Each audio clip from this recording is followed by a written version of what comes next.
Hello বন্ধুরা, তোমরা সবাই কেমন আছো? আশা করি ভালো এবং সুস্থ আছো। তো দেখো বন্ধুরা, এখন এখানে দাদাই পাহারা দিচ্ছে আর ও খেলছে।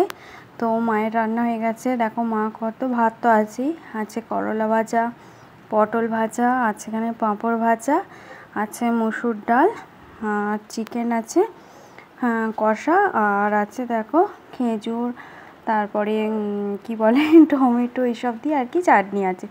তো চলো খাওয়া দাওয়ার পরে বিকালবেলা মা তো যথারীতি মধুরাকে নিয়ে ঘুরতে গেছে, দুষ্টুমি করবে খালি ঘুরবে বলে। আর এখানে তো আমাদের নদীর মাথায় চপ ভাজে, সেটাই আর কি একটু ভিডিও করেছি, মায়ের সাথে আমিও গেছিলাম। আর এখানেও দেখো একটু ভিডিও করলাম, বেশ ভালো লাগছিল।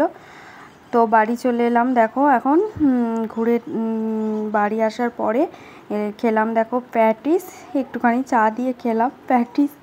তো চলো এখন খেয়েই নিই, চাটা নাহলে ঠান্ডা হয়ে যাবে।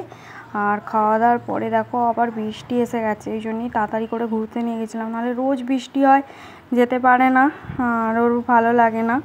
তো চলো চপগুলো যে আনা হয়েছিল সেটা দিয়ে এবার মুড়ি খাবো, তো অল্প করে মুড়ি খেয়ে নিই। আর মা দেখো রাত্রিরে করেছে পরোটা, আলুর তরকারি, আর আছে জিলিপি। তো চলো এখন খেয়ে নিই, আজকের ভিডিওটা এই পর্যন্তই।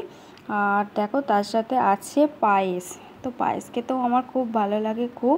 তো ভিডিওটা ভালো থাকলে লাইক শেয়ার সাবস্ক্রাইব করো, ফেসবুক থেকে দেখে থাকলে অবশ্যই ফলো করে দিও। তো চলো এখনকার মতন টাটা।